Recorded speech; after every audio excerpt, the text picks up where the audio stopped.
Attention fellow appliance repair pros. Let's talk about a challenge we're all too familiar with, defective parts straight out of the box. But don't worry, we've got proven strategies to tackle this head on.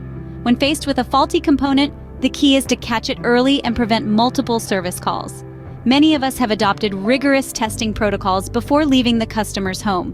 By running full diagnostic checks on new parts, we can identify any defects immediately and make the swap then and there. This saves time, money, and frustration down the line. Another smart move: diversifying our supplier relationships. Keeping multiple reliable vendors in our network ensures we always have access to quality replacement parts.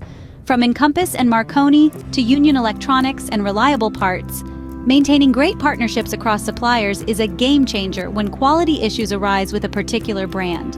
Enhanced supply chain vigilance is also crucial.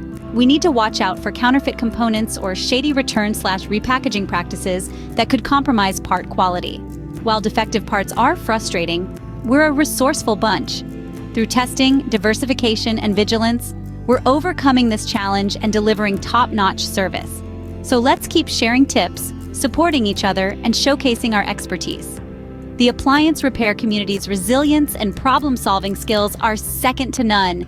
That's how we'll continue providing outstanding repairs to our valued customers. Who's with me? Let me know your proven strategies in the comments.